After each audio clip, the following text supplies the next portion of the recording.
बोलिए नैमिषारण्य धाम की जय, सुदर्शन चक्र भगवान की जय। आप सामने में देख रहे हैं ये भगवान ब्रह्मा का ब्रह्मनुमय चक्र है। 88,000 ऋषि, 33 करोड़ देवी देवताओं की पावन तपोस्थली नैमिषारण्य, जो हम सभी आप लोग घर पे सत्यनारायण व्रत कथा सुनते हैं, उसमें प्रथम श्लोक निकलता है एकदा नैमिषारण्ये ऋष्यशौनकादया प्रपक्षमणिया सर्वे पौराणिकम खलु। नैमिषारण्य क्या है? नैमि बोलते हैं भूमि को, आरण्य बोलते हैं जंगल को। नैमिष प्लस आरण्य, ये भाग पृथ्वी का मध्य केंद्र। जब 88,000 ऋषि कलिकाल में सतयुग में यहाँ पे 88,000 ऋषियों ने जब तप किया और भगवान ब्रह्मा जी से कहा कि हमें कोई ऐसा चक्र तीर्थ स्थल बताएं जहाँ पे हम तप और यज्ञ कर सकें। भगवान ब्रह्मा ने अपने मन के द्वारा एक चक्र को उत्पन्न किया जो कि पूरी भारतवर्ष में, पूरे पृथ्वी भूमंडल में घूमता हुआ आया। उसको कहीं पवित्र स्थल नहीं मिला, उसको नैमिषारण्य मिला। नैमि बोलते भूमि को, आरण्य बोलते जंगल को। पृथ्वी पर 4 ही आरण्य है, जम्बू का अरण्य, बद्री का अरण्य, सिंधु का अरण्य, नाभि का अरण्य। 7वां आरण्य है नैमिषारण्य, जो सत्यनारायण व्रत कथा सभी लोग हम आप श्रवण करते हैं। इसलिए पहला ही श्लोक निकलता है एकदा नैमिषारण्य ऋष्यशौनकादया प्रपक्षमणि सर्वाणिकम पौराणिकम खलु।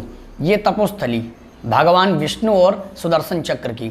जब यहाँ पे भगवान ब्रह्मा का चक्र गिरा तब ऋषियों में हाहाकार मच गया, क्योंकि जो चक्र था उसकी नैमि सीर्ण हो गई, लोहे के पहिए के आकार में था, तो पूरी पृथ्वी पर जल ही जल हो गया।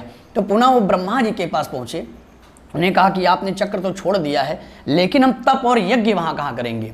वहाँ पे तो जल ही जल है। तब पुनः ब्रह्मा जी ने कहा मैं शक्ति को छोड़ सकता हूँ, शक्ति को वापस नहीं ले सकता हूँ, क्योंकि मैंने भगवान विष्णु का चक्र अपने मन के द्वारा उत्पन्न किया था।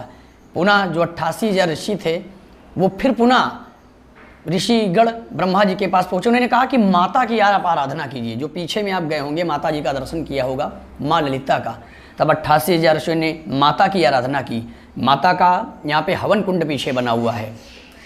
जब ऋषियों ने माता की आहुतियाँ दी, हवन में प्रज्वलित किया, तो माता प्रसन्न हुई। उन्होंने कहा क्या मांगना चाहते हो? तब 88,000 ऋषियों ने कहा कि हम आगे कलयुग आ रहा है, पूजा पाठ धर्म कर्म कम हो जाएगा, पाप अधिक बढ़ जाएगा, हम वहाँ पे तप और यज्ञ करना चाहते हैं। तब माता ने अपनी बाईं शिखा से, आज भी जब दर्शन करने जाएंगे तो माता का जो बायां अंग है वो झुका हुआ है, माता अपनी बाईं भुजा से इस चक्र की नेमि को, शीर्ण को रोक दिया है। कि आप हनुमानगढ़ी जाते हैं प्रयागराज में और उसके बाद अयोध्या में, ये नैमिषारण्य में अहिरावण का वध करने के बाद में हनुमान जी यहाँ पे राम और सीता को अपने कंधे पर बिठा के यहाँ से निकले हुए हैं। और यहीं पे व्यास गद्दी है। 6 शास्त्र 18 पुराणों की जो रचना हुई है वो ये नैमिषारण्य में है। उसका उद्गम हुआ है बद्रीनाथ में। जैसे बहुत लोग कहते हैं कि वहाँ से हुआ यहाँ कैसे, तो बद्रीनाथ में उसका उद्गम हुआ। यहाँ पे गणेश जी ने लिखा है, सूत जी ने सुनाया है।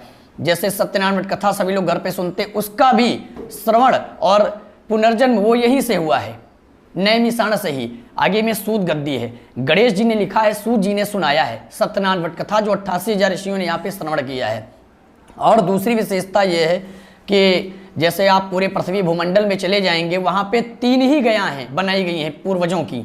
जैसे कि बद्रीनाथ में सिर की पूजा, गया में जाएंगे बिहार में पैरों की पूजा, और ये पूर्वजों का पेट है, माता पिता नानी नाना सास ससुर दादी बाबा का, ये पूर्वजों का पेट है। जैसे चरणों की पूजा गया जी बिहार में, बद्रीनाथ में सिर की पूजा, ये पूर्वजों का पेट है। यहाँ पर पितरों के नाम से तर्पण करने से, उनको जल देने से उनको मोक्ष मिलता है, पितृभूमि। और दूसरी चीज, नैमिषारण्य में आप आए हैं तो यहाँ का चक्र तीर्थ हो गया। ये भगवान शिव का मुख्य मंदिर है। यहाँ का 88,000 ऋषि 33 करोड़ देवताओं ने यहीं पे 1,500 तीर्थों का जल मिला करके इनका अभिषेक किया है। सतयुग में जब ऋषिगण तपस्या कर रहे थे, बहुत से लोगों ने कहा कि 88,000 ऋषि नैमिषारण्य में कैसे बैठ गए।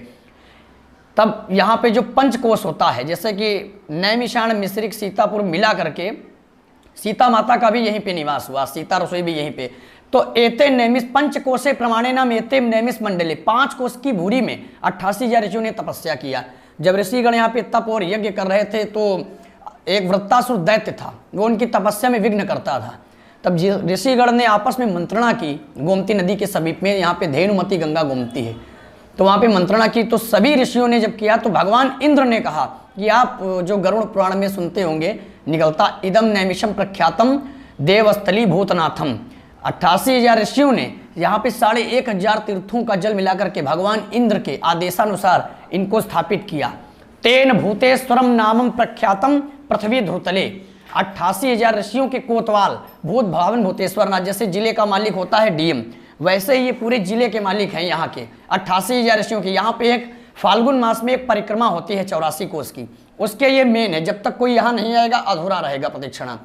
और दूसरी विशेषता ये है कि आप गया में जाएंगे वहाँ गजोधर नाथ जी का दर्शन पाएंगे, नेपाल में जाएंगे आप पशुपति नाथ जी का दर्शन पाएंगे, नैमिषारण्य में स्वयंभू दर्शन जो ऋषियों द्वारा स्थापित, जैसे कहते हैं लिंगाकार जो प्रतिमाएं होती हैं, भारतवर्ष में 12 ज्योतिर्लिंग जो भी हैं वो लिंगाकार हैं, गोल मूर्तियां हैं, उनका श्रृंगार सावन और शिवरात्रि में किया जाता है। लेकिन ये स्वयंभू है, स्वयंभू का दर्शन सिर्फ नेपाल में है, पशुपतिनाथ का, वहां चारों तरफ मुखारबिंद बना हुआ है, ये एक मुख है। इनका एक दिन में 3 स्वरूपों का परिवर्तन है। प्रातः आप दर्शन करेंगे तो बालक के रूप में, और दोपहर में दर्शन करेंगे 12 बजे के बाद में तो क्रोधित रूप, जैसे कि कोई क्रोध अवस्था में बैठा है, और शाम को 5 बजे के बाद में दयालु रूप, शांत स्वभाव, सतरजतम का दर्शन है। जैसे आप सूर्यनारायण सुबह निकलता है तो एकदम लाल लाल रहता है, एकदम जितना सूर्य व्हाइट होता जाता है सफेद, उतना इनका क्रोधित रूप होता जाता है, और जितना शाम को मध्यस्थ में ढलता है सूर्य पीला होता है, उतना इनका शांत स्वभाव, कोई भांग के नशे में बैठा है। तीसरी विशेषता यह है कि कहीं भी जाएंगे शिव के मंदिर में अन्यत्र आप भगवान विष्णु का दर्शन नहीं पाएंगे।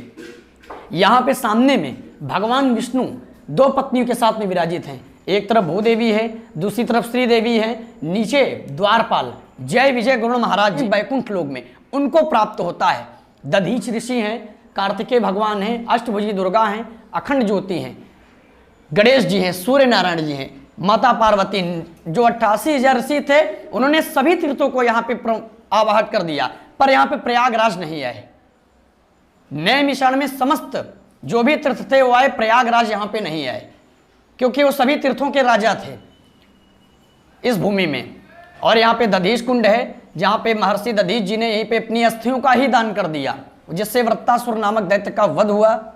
और जो भी नैमिषारण्य में व्यास गद्दी हनुमानगढ़ी है, माँ ललिता है, माँ ललिता का यहाँ पे 49वां हृदय अंग का टुकड़ा गिरा हुआ है। जैसे कि माता ने अपनी दाहिनी भुजा से इस चक्र की नेमी को रोका है, वहीं पे माता का पुराना मंदिर बना हुआ है। आज भी वहाँ पे नवरात्रि वगैरह में भीड़ होती है। ये यहाँ का मेन है।